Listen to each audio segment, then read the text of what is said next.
Hi guys, it's Sarah. Long time no vlog. Um, and Remy wants to say hi too, because apparently I can't do a video without him. Anytime he hears my voice.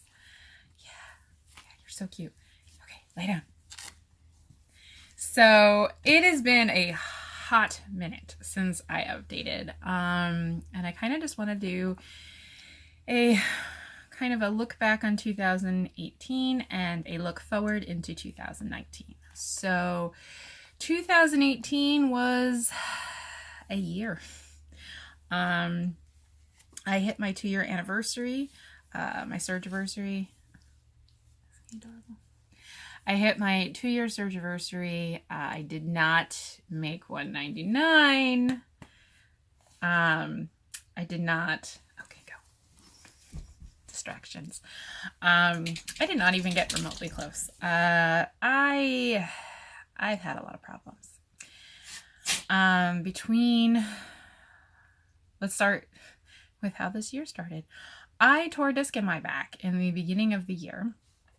I want to say January, February. And that kind of just set up the badness of the year.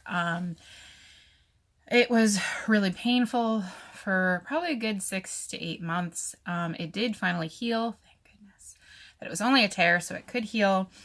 However, when I tore the disc in my back and I was recuperating from that, I started to get these massively bad headaches. And they happened every once in a while, and then they started happening every day, and then they kind of started to happen. They usually happened at the end of my day, and then I would wake up with them. And my headaches have been pretty bad. I tried every souped up Advil under the sun until they finally put me on a narcotic, which has been a lifesaver. It doesn't stop the pain, but it just takes the edge off enough that I don't tumble into suicidal depression. So that's good. Struggled all this year with that. That has been probably the hardest struggle I've had. I've gone up and down. I've seen every specialist. I've seen 3 neurologists. I've had at least 5 MRIs of my head. I've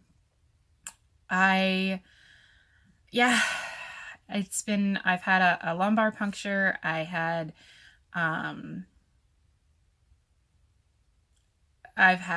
EKG and ultrasound of my carotid artery, an EKG of my, EKG, echocardiogram of my heart. They checked out my carotid artery to see if there was any blockages there. When I go into the spiel with new doctors, they look at me and go like, oh, you've done a lot. They're like, we applaud you for doing a lot. And I was like, a lot of this has been my own foraging in this, is that I do research. I kind of find stuff that fits some of my symptoms, if not all of my symptoms, and kind of talk to my doctor about it and go what about this, which led to the ultrasound of my carotid artery. From my new neurologist, he was like, that was really smart. And I was like, thank you, that was me. Because I had told him that my doctor had, prescribed that, and he was like, that was really a smart thing to check out. And I was like, thank you. I did that research and looked into it. And he kind of agreed with me that it really sounds like there's a few different options. He kind of agreed that that it sounds like and very much fits the symptoms of intracranial hypertension, which is high blood pressure just in your head. Blood pressure in the rest of your body's fine. My blood pressure every time I get it taken is excellent. However, blood pressure in my head, they can't really take your blood pressure. The reason I had a lumbar puncture was to basically test the pressure of my spinal fluid. That seemed fine, which probably means that it's not natural. if I do have intracranial hypertension and my lumbar puncture, it's not 100% for whether or not you have like your high, like the high cerebral fluid pressure equals intracranial hypertension. You can have intracranial hypertension without that. However, that is the best sign of like you just have high blood pressure.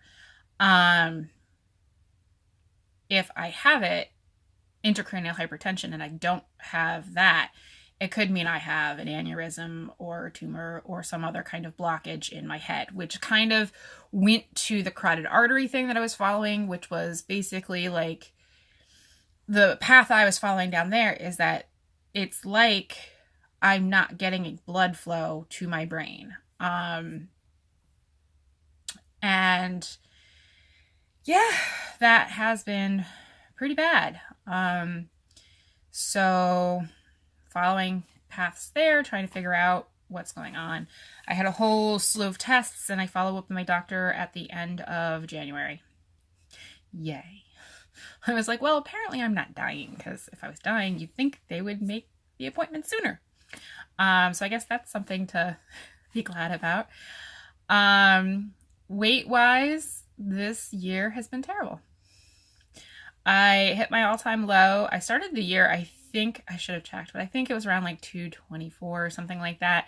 I hit my all-time low of 209, and I am currently sitting at, I did not weigh myself today, but I've been kind of sitting around for the past week at 337. Not liking that number. I didn't like it when it was, 224, 227. I didn't like that. I'm really not liking this number. I jumped up. I was in the 220s, the high 220s for a while, for a good while. And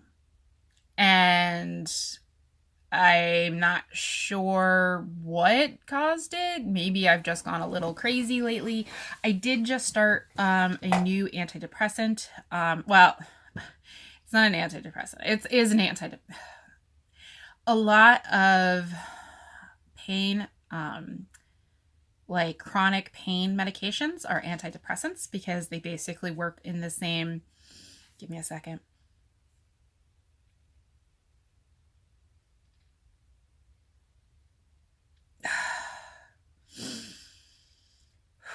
Sorry. Oh, that hurt. They work in the same family. So they work on, oh, jeez, hold on. They work on nerve blocking. The current one I got put on is amitriptyline, which my doctors had been very much staying away from because I'm hypersensitive to things that make you super sleepy. They make me super, super sleepy. However, I tried a slew of other drugs and nothing was really helping curb the pain. Like, I could take stuff to help alleviate the pain, but I wasn't having any luck with basically cutting down the amount of attacks. And I was having attacks. This is also, I'm not crying. It's okay. I think this is a side effect of the amitriptyline. I'm not sure. I get runny eyes. I totally end up tearing up a lot, which is not common for me. So I think that it probably has to do with that new addition. But I had heard a lot of people with fibromyalgia having a lot of success with amitriptyline. And I was at the end of my rope. And when my doctor suggested it, I said, I'll try it. I don't guarantee I'll be able to stay on it, but I'll try it. It's taken a lot of adjustments. I started at the lowest dose. I take it. My doctor was like, take it when you go to bed. If it makes you hungover in the morning and you feel like really tired, like just take it earlier. I take it at 5 o'clock. I take it basically as soon as I get home from work. I find that is the best way. I find if I don't take it before 8 o'clock at night, the next day I feel like I'm underwater the entire day. It doesn't go away. It does not go away. I feel like just super sleepy and just out of it and just, this hazy fog all day. So I take it as early as I can. And I do feel like I had a whole week of no pain, and that was really, really great. But then my pain came back, and that was really sucky, because a week without pain, sometimes it's better to stay in pain, because when the pain goes away and then it comes back, it's so much worse because you had built up a tolerance. So yeah, that sucked. Playing around with the dosage, I'm going to ask at the end of January when I see my doctor to up the dosage. I feel like I've acclimated to this level and the pain is starting to come through again. I feel like I can handle the tiredness, that I am growing accustomed to it, and that it's not terrible. I can deal with it. Unlike when I took the gabapentin and I literally could not move. I felt physically incapable of moving. It was just too much for me. So I am finding some success with the amitriptyline. However, side effect of a lot of antidepressant type pills is that they make you gain weight, which is probably why my weight spiked up dramatically. I felt very hungry. I felt like ravenous. I also had periods of feeling completely and totally out of control. And I don't just mean in eating. I mean in like everything. I was yelling at people. I was having breakdowns. I really correlated it to being on the amitriptyline during my period. I feel like that hormonal change with the amitriptyline sent me into cuckoo land. I was just, it was bad. We'll see how that goes next round. To basically see if that is something that is kind of like a deal breaker, because that was, at least now I know what it was and what was causing it. And at the time I was like, it's the drugs. I tell you, it's the drugs. Like, I completely feel crazy. So that's something I have to be cautious of and aware of, because I felt really, really crazed. I think I was just adjusting to the amitriptyline, so it could be just the fact that like my brain chemistry was already a little out of whack, and then you throw in hormonal imbalance, and then you just get absolute crazed. So hopefully this time around it won't be so bad. That's what we're hoping for. I also have not been eating well. I've been eating like shit. I've been drinking a lot. Part of it I felt like started because I could never drink when I was on my pain meds.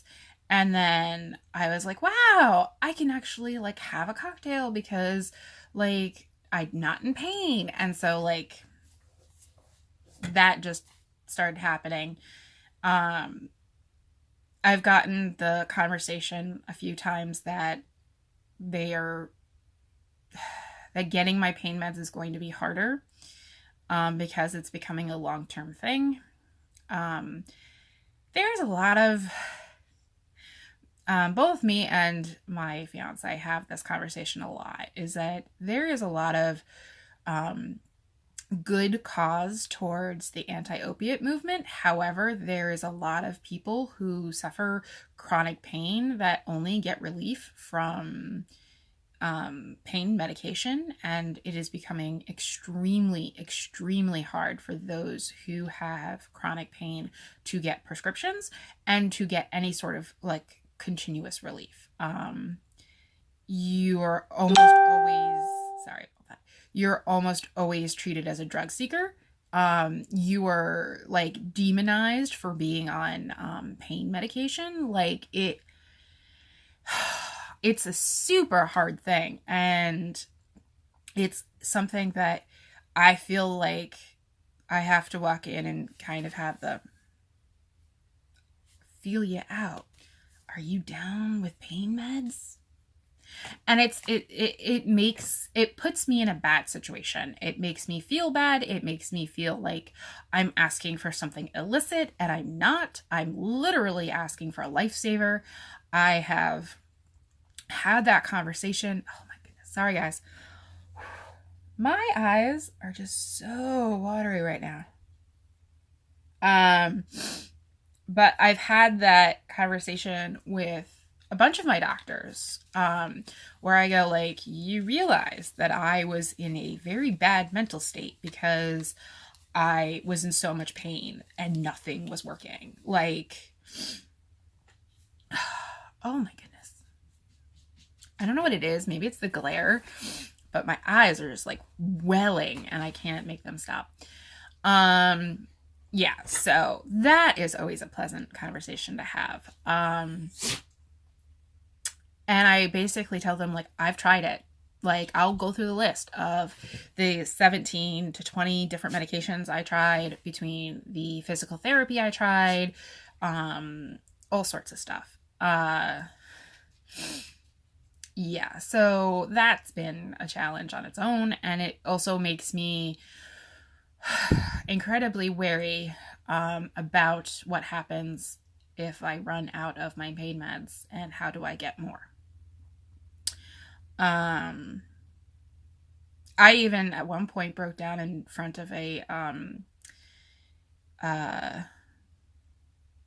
pain management doctor and like cried and was like, I'm in a lot of pain and I don't know what to do about it. And at that time I did not have a diagnosis other than a herniated disc, and he was like, your herniated disc shouldn't cause this pain. Well, guess what? It didn't, you dickhead.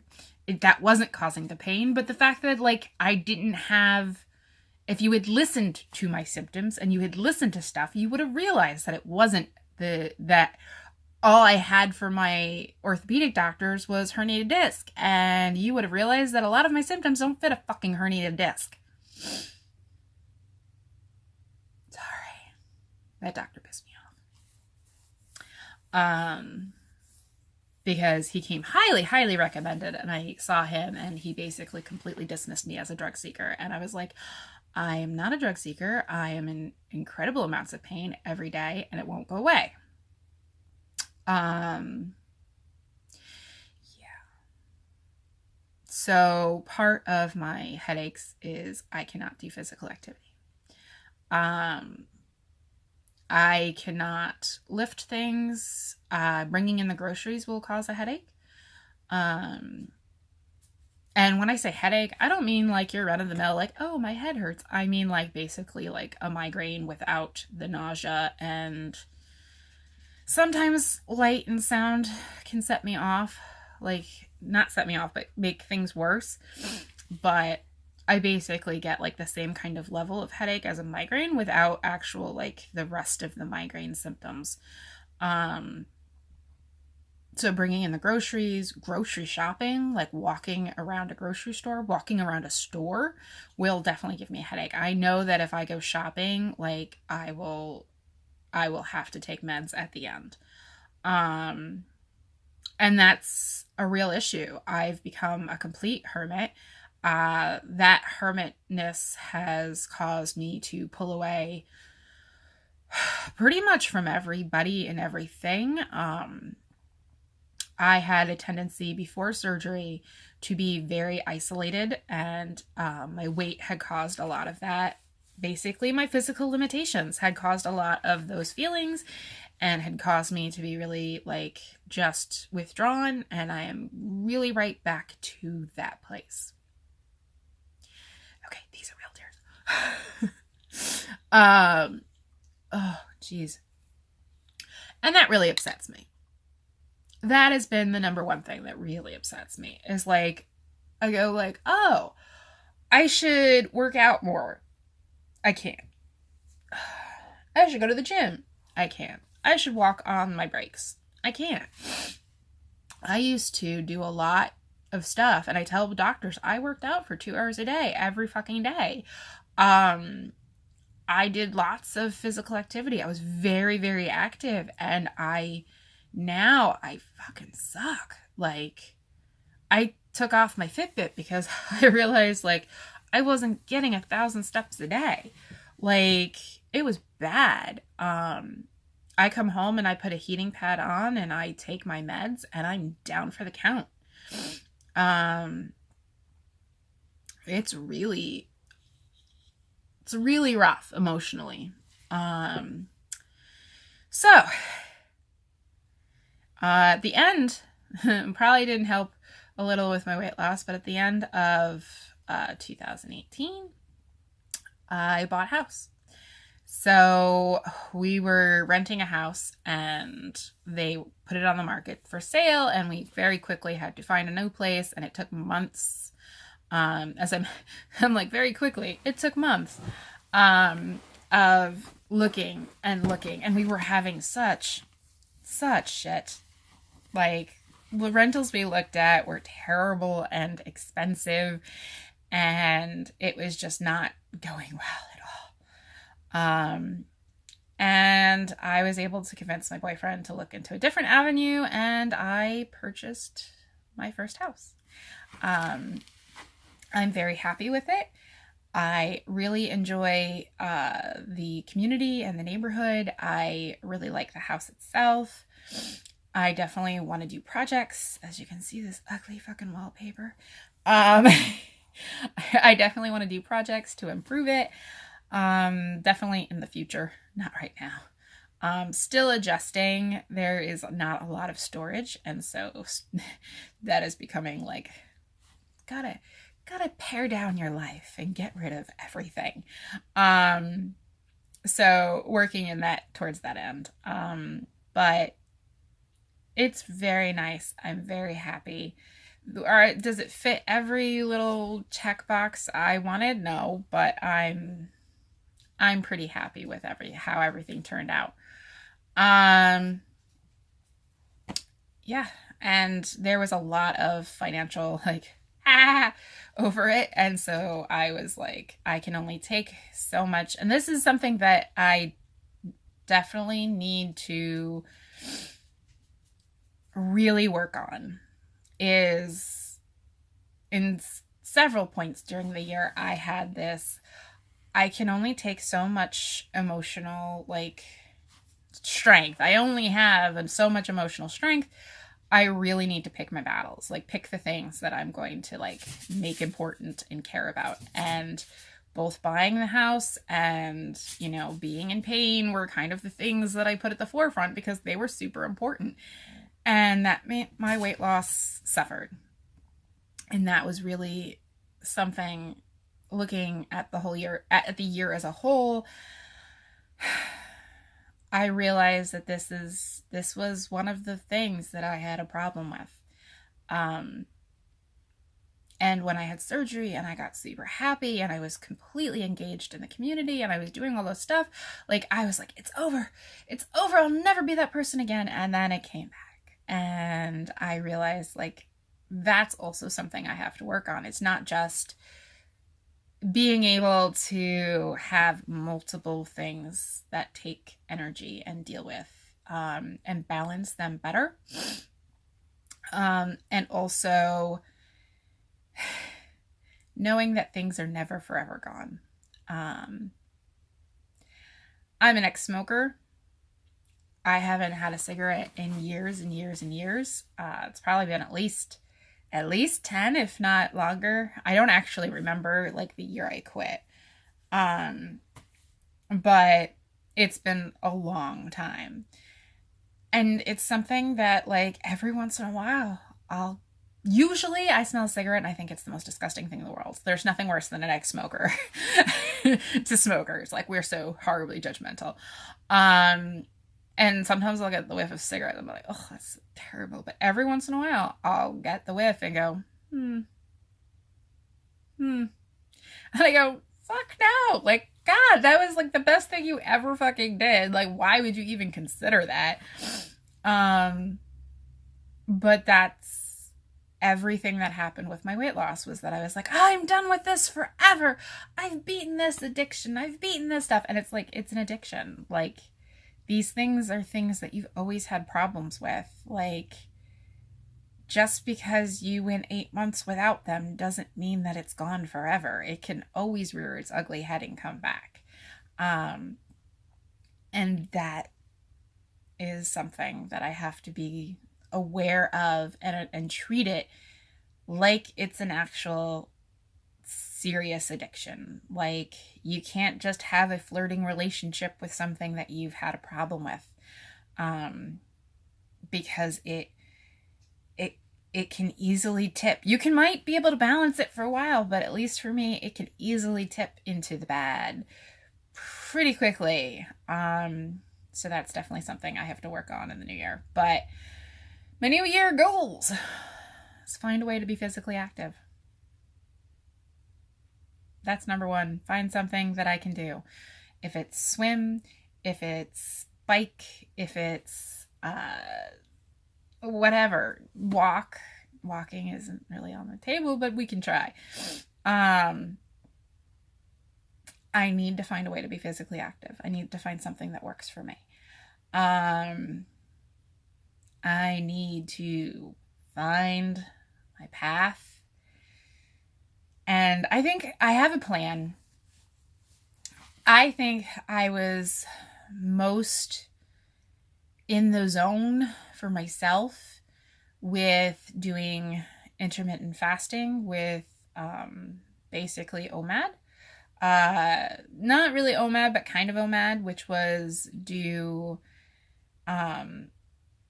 like, don't eat until I come home from work, which is around like 5 o'clock.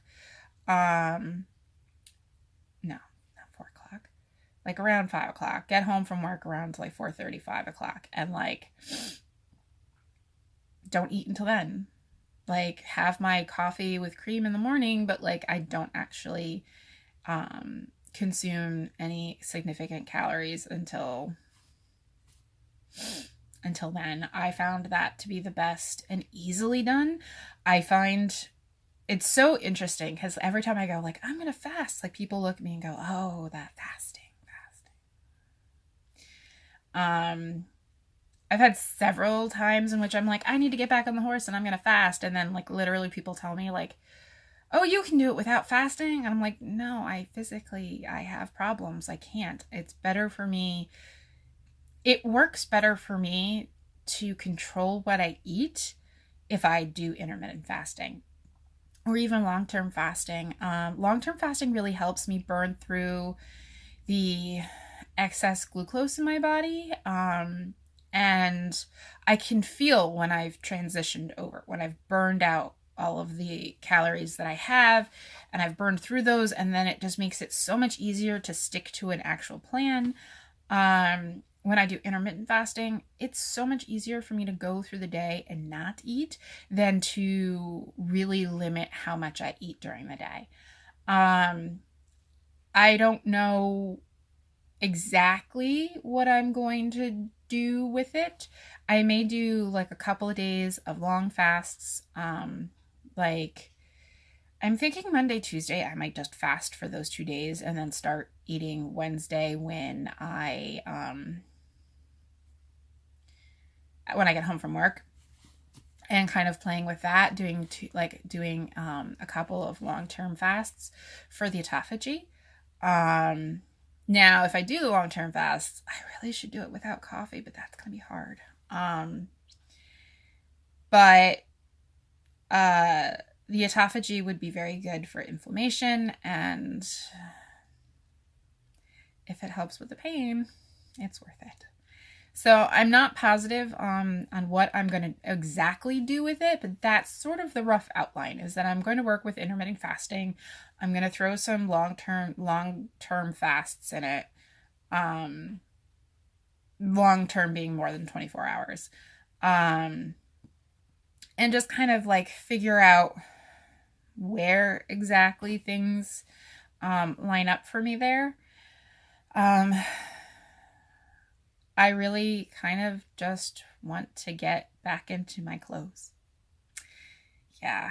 I have seen a very big physical difference between where I was and where I am now. I do not feel comfortable in my smaller clothes. I do not feel comfortable in my clothes at all. It's causing a lot of mental problems, and those being mentally upset about all, like emotionally upset about fitting into my clothes makes it even more difficult. It's like this hard, vicious cycle. So I have to work with that. And that's kind of just my goal. Is not even like so much a weight goal, just as getting back to it being a lifestyle. It was a lifestyle. I did it very easily and very well for quite a while. And then I just tiptoed out. And once you start, it's like a landslide. Like once you start going over that edge, the rocks just tumble and you lose your grip, and then you're in a free fall, and it's just terrible. So getting back to it being a lifestyle, I don't see that. I see the near future being hard, the transition, but the actual like lifestyle, I don't see being that hard. I just have to like really get back to loving myself and stop beating myself up with food. I don't treat myself with food. You might every once in a while go like, oh, it's a treat. Like I usually eat badly because I don't like myself.